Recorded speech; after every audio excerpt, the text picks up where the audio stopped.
بسم اللہ الرحمن الرحیم۔ سردی کا آنا اکثر نزلہ، زکام، فلو، سور تھروٹ یہ تمام چیزیں ساتھ لاتا ہے، اور اتفاق سے میں خود اس وقت ہلکے پھلکے فلو کا شکار ہوں، لیکن میں نے سوچا کچھ غذائی ٹوٹکے آپ لوگوں کے ساتھ شیئر کر دوں، جو کوشش کرنی چاہیے کہ سردی میں ہماری غذا میں کسی نہ کسی درجے میں شامل ہو۔ پھلوں کی اگر بات کریں تو موسمی پھل یعنی کینو یا مالٹے، یہ سٹرس فروٹ کہلاتے ہیں، وائٹامن سی ہوتا ہے جو امیونٹی کو اسٹرانگ کرتے ہیں، یہ ضرور کھانے میں ہونے چاہیے۔ اس سے ہٹ کے کچھ ہماری روایتی چیزیں ہیں جس میں آپ یاد کریں کہ مونگ پھلی، گڑ، کسی درجے میں گھی، ہلدی، ادرک۔ اب سوچنا یہ ہے کہ ان تمام چیزوں کو کس طرح غذا کی صورت یعنی ایسا کہ مزہ بھی آئے اور ہم دن بھر میں کسی نہ کسی صورت کسی نہ کسی وقت ان کو اپنی غذا میں شامل کر لیں۔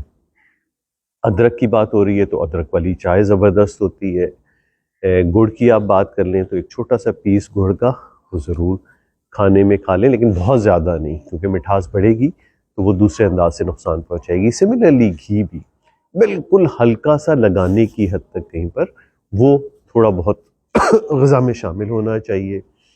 اور اس میں اگر آپ یاد کریں تو ہماری کنونشنل چیزیں، وہ مونگ پھلی اور گڑ کی پٹیاں، ہماری بزرگ خواتین گھر میں بہت سی ایسی چیزیں بنایا کرتی تھیں سرد موسم کے حساب سے جس میں یہ تمام چیزیں شامل ہوتی تھیں، لیکن افسوس کہ ہم نے اپنے ان تمام کنونشنل چیزوں کو چھوڑ دیا ہے، فاسٹ فوڈ اور الٹی سیدھی چیزوں پر لگ گئے ہیں۔ تو بس خیال کریں کہ بیماریوں کے آنے سے پہلے، یہ میں علاج بالغذا کا بالکل قائل ہوں، لیکن پرہیز بالغذا یہ امپورٹنٹ چیز ہوتی ہے۔ یہ وہ تمام چیزیں ہیں جو آپ کو ہلکے درجے میں امیونٹی کا بوسٹ کر دینا، اینٹی انفلیمیٹری، ہلدی جیسے میں نے ذکر کیا کہ دودھ کے ساتھ ملا کے آپ پی لیں، تو وہ تمام چیزیں جو دوا میں کنسنٹریٹڈ وے میں جب بیماری ایک درجہ کراس کر جائے تو اس سے نبض آزما ہونے کے لیے زیادہ مقدار میں ضروری ہوتی ہے، لیکن بیماری آنے سے پہلے ان چیزوں کا غذا میں شامل رہنا وہ آپ کو بہت سے مسائل سے بچاتا ہے۔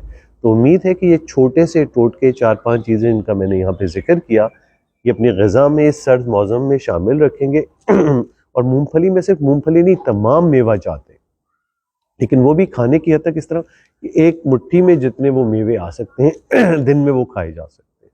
تو امید ہے آپ لوگ اپنی غذا میں یہ چیزیں شامل کریں گے اور نزلہ، زکام، کھانسی، بخار سے بچیں گے۔ شکریہ بہت بہت سننے کا۔